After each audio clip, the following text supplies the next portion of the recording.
RX7 でグレードは、タイプ R84500 キロ。お値段いくらぐらいだと思いますか？これは RE アメミヤの、ボンネットが入っている。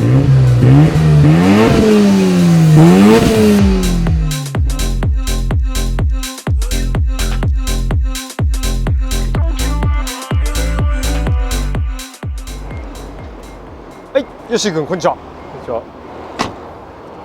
こんにちは。こんにちは。はい、今日は5月の31日ですね。はい。やっていきましょう。お願いします。はい。暑いですね。ちょっと暑いですね。ちょっと暑いですか？はい。はい。今日はもう結構疲れてますか？今日はマフラー動画を3本撮って、この RX7 ね、はい。これを、ちょっと紹介していこうと思うんですが、はい。ちょっと後ろを見ていただいて、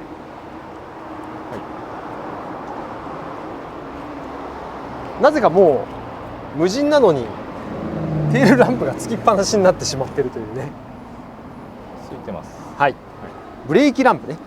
はい。そうなんですよ。これさっきねマフラー動画を撮ってた時に、はい。これがさ地面に落っこっててさ、ストッパーのさこういうラバーストッパーっていうのかな、これが落っこってて、あれなんだろうこれ木の実かなと思ったら、はい、いやそんなわけないよねって冷静に考えて、これはブレーキだと思ってですね、まあそれがないので、はい、ブレーキランプがちょっとつきっぱなしになっちゃってるので、はい、まあそんな時はこんなのを使って、はい、よいしょはめてあげないとさバッテリーが上がっちゃうじゃん。はい、どうでしょう、消えましたでしょうか？消えてます。はい、はい、やりましょう。はい、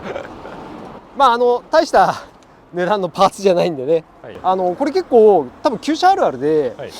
GTR とかでもあるんですよ。ストッパーのラバーがさもう硬くなって割れちゃって、はい、でそうするとブレーキランプつきっぱなしになっちゃう問題みたいのがあって、結構予備とかで持ってる人も多いんだけど、はい、とりあえずそう頼もうかなと思ったらなんか探してもあんま出てこないなと思ってちょっと後で調べようと思いますけど、はい、一応そんな感じです。はい、ではですねまあちょっと前置き長くなりましたが、今日紹介するのはRX7 ですね。よしも RX7 分かりますよね？分かります。分かりますね。はい、メーカーはどこですか？どこが作ってる？マツダ。マツダですね。はい、エンジンは RX7 といえばロータリーロータリーロータリーじゃない。本当にロータリーですか？ミッドなんとか。ミッドなんとかエンジン。はい。ロータリーです。ロータリーです。ミッドなんとかエンジンってなんだよ。そうロータリーエンジンですね。はい、しかもターボが積んであるエンジンですね。RX8 はターボがないと。はい、RX7 までしかターボがないという形で、まあ今も昔も大人気の、方になってます。じゃあ車の内容を早速、お伝えすると、平成11年式、西暦でいうと1999年ですね、はい、の、1月登録の、RX7 でグレードは、タイプ R になります。で、走行距離が結構少ない84500キロで、車検が来年の2月まで残っているという感じです。はい、お値段いくらぐらいだと思いますか？400万。400万。はい。はい、415万円で今売ってるっていう感じですね。高い。高いよ。高いけど、まあこんぐらいの距離だったら、まあ5型だったらこれぐらいの値段が市場価格じゃないかなっていうふうには思います。まあ高くもないし、はい、安くもないかな。安いとは思わないですけど、はい、あんまり高いとも思わないかなっていうような、価格設定という形に、なっております。はい、そうでこの RX7 は、5型と呼ばれるタイプになって、はい、RX7 って前期中期後期とかって一般的な車の言い方するじゃん、はい、車のマイナーチェンジのことなんですけど、RX7 って結構歴史が長い車なので、はい、12345 6型まであるんですよ。だから5回マイナーチェンジして6パターンあるわけですよ、はい、同じ形で、はい、車がね。なので、型のその呼び方を1型2型3型とかって言って、はい、この車は5型っていう形になります。はい、で、実質5型と、あと最後に出てる6型っていうのが、まあ後期モデルって言ったらいいかなっていう風な感じです。はい、で、グレードはこの車タイプ R なので、280馬力なんですけれども、これも結構 RX7 面白くてタイプ RB っていうグレードがあるんですよ。はい、それに関しては265馬力なんですよ。はい、だから同じ車なのにグレードによって馬力が違うと同じターボのロータリーのマニュアルにもかかわらずタイプ RB は265馬力、4型までは265馬力がマックスだったんだけど、で265馬力のままで5型からタイプ R とかその上のグレードになってくると280馬力になるというね、ちょっと面白いんだけどね、でこの車に関しては、280馬力のタイプ R のグレードという形になってます、ここまで OK ですね。はい、あとは、なんだろうな、バンパーの形状変わったりタービンの仕様変わったり、インタークーラーの配管の素材の変更なんかいろいろあるらしいです。まあエンジンが一番大きいんじゃないかな。じゃあ早速、外装から見ていきますか。はい、じゃあ社外品を、いきますか。RX7 といえばチューニングメーカーとして一番大きく上がるのはどこになりますか。どこのメーカーが有名ですか。ニスもしかしたら。ニスもしか知らない。RX7 はですね、あるい雨宮聞いたことあるでしょ。ありますね。とあとは藤田エンジニアリング、これ西の会社ですかね、っていうのが有名なところであって、でこの車は、そこの2つのメーカーのパーツを、いいとこ取りしてくっつけてあるみたいな、そんなイメージなのよ。だからフロントの、ボンネット、このダクトが入ったね、これは RE 雨宮の、ボンネットが入っていると。で、フロントバンパー、これは藤田エンジニアリングさんのバンパーが入っていると。っていう感じで変わっております。傷もそんなに目立つものはなく綺麗なんじゃないかなと思います。で、リアに関してはウィングがこれが RE 雨宮の GT3 ハイタイプかのリアウィングがついてるのと、あとはディフューザーもあるやメインなのかながついてて、でマフラーはまた藤田さんのマフラーが入っているという形になっております。で足回りに関しては円形のホイール、円形の17インチかな、18インチか、18インチですねの円形のホイールが入っているのと、あとはトラストの、パフォーマンスナンパーの車高調が入っているという、そんな仕様でございます。かっこいいよね。かっこいいです、いかにも速そうっていう感じで RX7 らしいいじり方なんではないでしょうかと。で意外と車高も高いんで、結構どこでも行けます。そんなに低くないよこれ。そうですね。意外とという感じですね。で外装の傷はね、パッと見結構綺麗そうじゃん、なんだけど、ちょこちょこやっぱねあるはあるんですよ。で特に赤、に関しては結構色あせが出る色なんですけど、こういうところとかさ、これなんかもそうだし、でサイドのドアなんかもよく見ると、これ一回塗り直してるんだよね、ドアね。ちょっとムラが若干出てたりとか、でルーフに関してもやっぱりちょっと色ムラがあるんですよ。ちょっとあんまりうまい塗装じゃないのかなっていう感じ。あんまり気にしない人は多分気にしないと思うんですけど、本当に細かいところを気にする人なんかだともう一回塗り直してもらった方がいいんじゃないかなと思いますね。あとはここら辺なんかは純正のリアスポ、これ書いてあるんで純正のリアスポのつく穴がそのまま残ってるっていう感じですね。純正のリアスポに戻す人もいると思うので、もうあえてここはパテ埋めしないでもうそのまんまの状態にしてあるっていう感じですね。こっちに関しても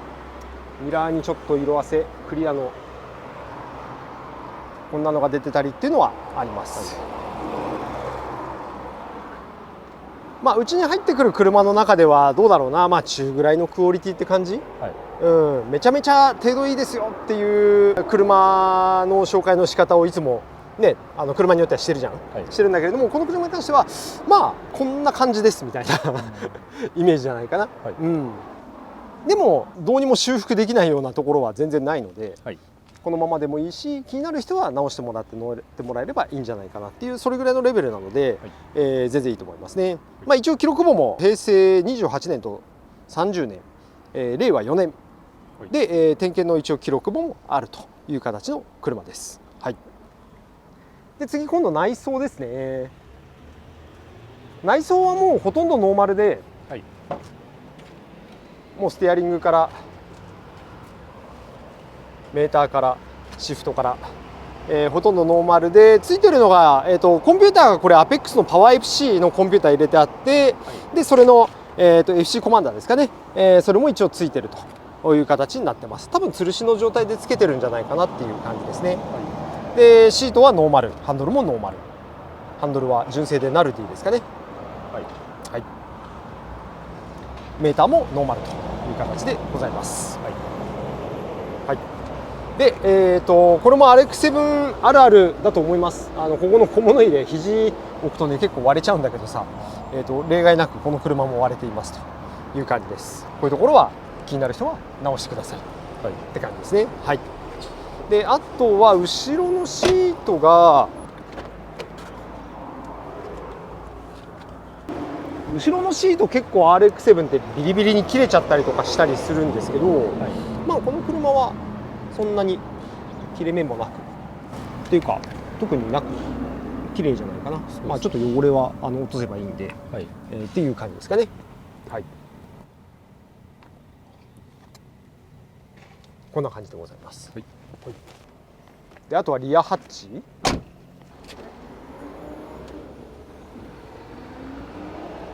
こんな感じですかね。でこれはフロントバンパーのさ、ここのさ、これちょっとちゃんと梱包しとかないとこうつくわけですよ。こうつくわけですよ、ね、っていう感じのものも入ってます。あと車庫長レンチに、6ナットボルトかって感じですかね。これちょっと後で巻いとかないと傷ついちゃう。中はこんな感じでございます。まあ錆もなく綺麗じゃないかなと思いますね。こんな感じです。修復歴はない車なので、まあそこら辺も安心じゃないかなと思いますし、よいしょ、こんな感じですかね。結構さ RX7 は本当に入庫すると説明してるのがさ、まともに走れそうな車があんまり実はなくて、なんかオークション会場で4点とかで普通のコンディションの車だと思って見に行っても、全然かぶっちゃってたりとか、もう白煙黒煙黙々だったりとかっていうのが多い車なんですよね。でそれがその単純なプラグかぶってるだけだったらいいんだけれども、圧縮がもうなくなっちゃってたりとか、もうオイル食っちゃってたりとか、っていうものも、結構見受けられて、まあ怖いものは手出さないっていうのが一応基本である車かな、僕の場合だと。まあ各会社さんによってやり方は違うと思うんですけどね。なんで、比較的結構下見はちゃんとしてで持ってきて、でその上で、ちゃんと走れるものしか、売らないようにはしてて、過去中には持ってきたはいいけどどうにもならなくてもう一回オークションに戻すとかっていうのもやったりはしてるので、一応そんな感じで、気をつけて仕入れてはいますと。でこの車に関してもオークションで買って、でオークションの検査でももちろん4点の評価ついて修復益なしだったんだけれども、で現地の査定の検査員に遠方のオークションなんで依頼をして、でたまに当たるその子はね RX7 乗りの子なんですよ。そうでその子に「どうこれ?」って話した時に「いやなんかめっちゃ調子良さそうっすよ」みたいな、細かいこともいろいろ聞くんだよね。その子自体は多分なんかエンジン下ろして組んで作ってとかやってる子なのかな。たまに当たる子でね、その子は結構こういうスポーツカー好きで、大体僕が依頼すると結構当たることが多くて、でちょこちょこ話したりとかするんですけれども、その子曰く「かなりこれはいいと思います」っていう話の中で買って持ってきたら、なんか一応聞いてた通り物は良さそうだねっていう感じなので、いいんじゃないかなと思います。で走行動画に関してもね、さっきマフラー動画撮影しましたので、見てもらえれば、この車どんな付け方、どんな走りをするのかっていうのは見てもらえればと思います。じゃあ早速エンジンかけてみましょうか。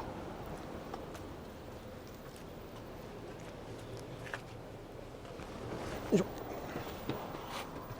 いきますよ。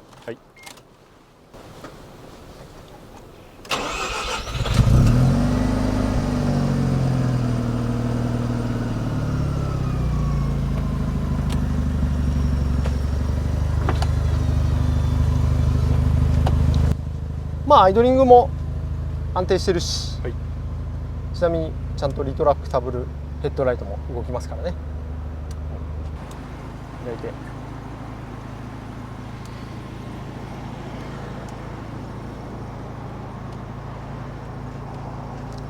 ライトは LED に変わってるかね。はい。こんな感じですね。まあ電気系電装品、まあ、パワーウィンドウとかももちろんちゃんと動きますし、まあ、エアコンもちゃんと冷えますし、はい。まあ、パーステなんかもイオンないしいいんじゃないですか。まあ、エンジンももうさっき走ってるんで温まってるんで、じゃあこれのマフラーチェックいきますか。お願いします。はい。じゃあこれが今アイドリングの状態ですよね。はい。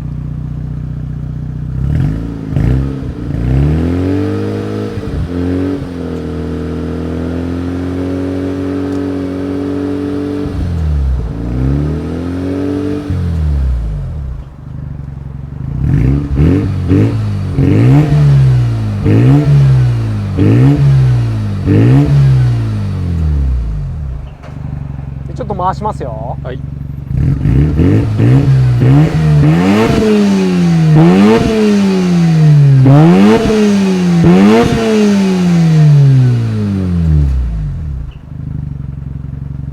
なんか下から上まで綺麗に回るでしょ。はい。うん、いいと思う。で結構、まあ、この車プラグがよくかぶる車なんで、はい。でも中古車屋さんとかに見に行って、はい、まあうちじゃなくてもね、はい。見に行って多分ねかぶってる車も多いと思うんだよね、車種的に。他の車もそうなんだけど、はい。やっぱりスポーツカーじゃないですか。はい。で中古車屋さんってさちょこちょこ車動かすじゃん。はい。入れ替えしたりとかさ。そうですね。だからそうすると本当に一番燃料のねエンジンかけたて燃料濃いところでちょこっと動かして止まってちょこっと動かして止まってをやってるので僕たちって。なんで結構かぶってる車も多いと思うんですよ。はい。だから必ずしも売ってる車がちょっとかぶってるくすぶってるねブルブルってなってるから調子悪いから買うのやめようって判断しちゃうのは、まあ、ちょっとかわいそうかなっていう感じではあります。はい。でそれはうちもやっぱ例外じゃなく 2,3 ヶ月とか置いてる車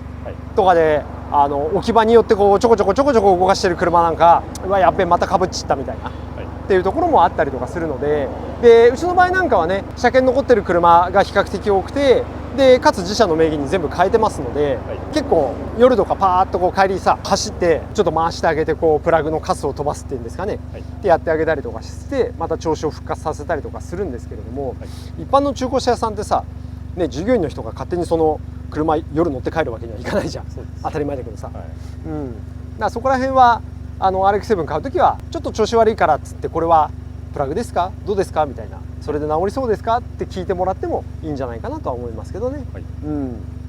まあそんな感じの車でございました。じゃあヨッシー君一応そんな感じでちょっと短めですけれども、もう2人とも結構動画撮ったから疲れちゃってるんでね今日こんな感じで終わりにしたいと思いますが、最後に、ヨッシーなんか質問あれば。この RX7 への質問というより、車屋さん的に最近あんまり全体的に価格が暴落とかなんかそういう話を聞いて、そんなに売れてないっていう話もちょいちょい聞いたりはするんですけど、実際こちらはどういううちが売れてるか売れてないか。売れてるか。それで言うと、3月4月に関してはちょっと止まった感はありました。で、ゴールデンウィーク明けになったら急にいきなり売れ出したみたいなところがありますと。ただ制作を何もしなければ多分売れてなかったんじゃないかなと思うんですけれども、ちょっとホームページにも出したんですけど、一部で残っている在庫、残ってた在庫を年1回やるかやらないかのプライスダウンをやったんですよ。でそしたらそのうちの半分ぐらいがパンって売れて、それ以外はね普通になんか入った車売れたりとか、元からお話もらってたバックオーダーのお客さんに、タイミングよくいい車が入って売れたりとかっていう形で、今月に関してはおかげさまで結構売れたりとかしてます。あとは先月のね動画とかで出したようにその買い取りで結構いい車がうち入ってきたので、でそれをそのまま YouTube を見たお客さんが、そのまま次のお客さんにとか、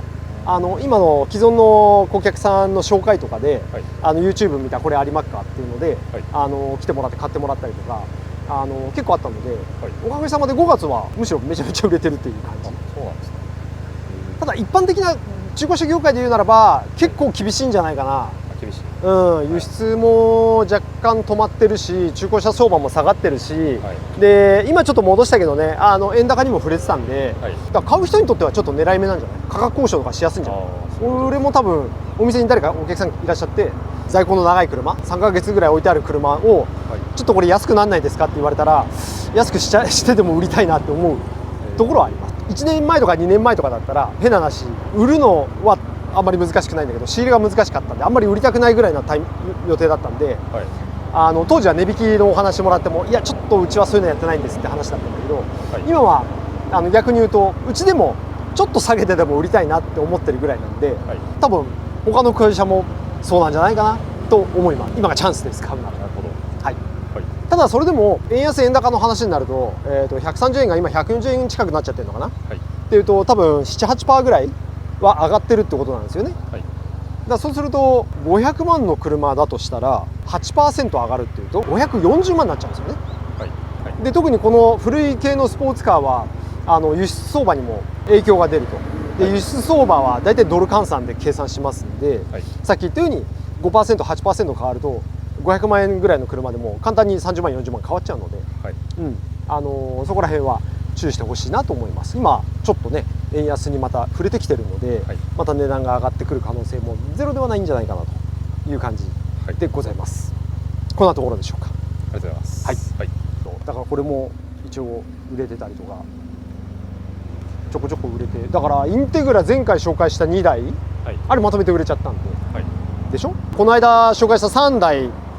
このマーク2紹介したでしょ、はい、でクレスタも紹介したでしょ、はい、これも売れちゃったんで、あとスープラか、はい、スープラも売れちゃったでしょ、はい、でまだ動画にできてない33の GTR の34エンジン乾燥したやつがあるんですけど、はい、それもちょっと売れちゃったりとか、あとはチェイサー、この動画が出る頃には上がってるか、買っちゃいけないスープラと買っていいスープラっていう動画をね、はい、前回撮りましたけれども、はい、買っちゃいけないスープラの方は、オークションで投げました。うちでは店頭じゃ売れないんで、はい、で買っていい方のトヨタの整備士の方が作ってもらった、チェイサーあったでしょ、はい、あれも売れちゃったんで、だ結構ね売れてますっていう感じです。はい、そんな感じでした。はい、はい、じゃあ本日ここまででご視聴ありがとうございました。ありがとうございました。次回は何撮ろうかはもう2人ちょっとヘロヘロなんで、はい、また考えましょう。はい、はい、じゃあまた引き続きよろしくお願いします。ありがとうございました。ありがとうございました。